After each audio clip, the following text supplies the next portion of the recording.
Hi partner.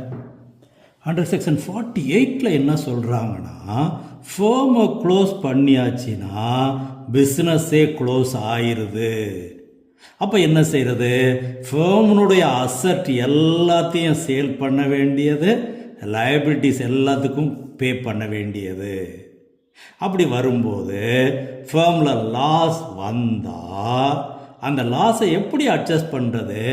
First out of profits, அதாவது accumulated profit ஏதாவது இருந்தால் அதிலிருந்து அட்ஜஸ்ட் பண்ணணும்.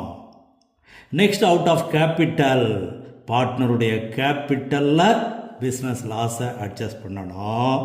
அப்படியும் பே பண்ணுறதுக்கு போதுமான அளவுக்கு பணம் இல்லைன்னு சொன்னால் பார்ட்னர்ஸ் இண்டிவிஜுவலி, இந்த இடத்துல நம்ம அன்லிமிட்டெட் லயபிலிட்டின்னு படிச்சிருக்கிறோம். அப்போது பார்ட்னருடைய பர்சனல் அசட்டு ஃபேர்மனுடைய லயபிலிட்டிஸை பே பண்ணுறதுக்கு பயன்படுத்தப்படும். அது அவங்களுடைய ப்ராஃபிட் ஷேரிங் ரேஷியோவில்.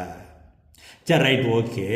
ஃபேர்மனுடைய அசட்டை எப்படியெல்லாம் கொடுக்கணும்? முதல்ல யார் கொடுக்கறது?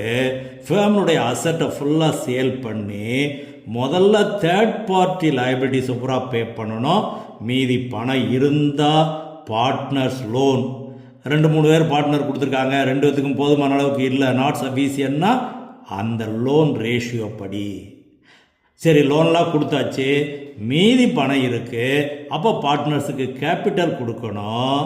கேபிட்டல் கொடுக்குற அளவுக்கு போதுமான அளவுக்கு இல்லை, நாட் சஃபிஷியன்ட் அப்படின்னு சொன்னால் அன்னைக்கு டேட்டுக்கு கேபிட்டல் பேலன்ஸ் என்னவோ அந்த ரேஷியோவில் பிரிச்சுக்கணும்.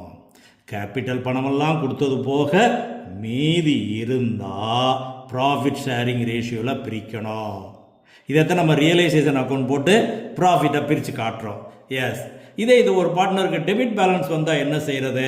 இதை நெக்ஸ்ட் வீடியோவில் பார்ப்போம். Okay, I like you partner.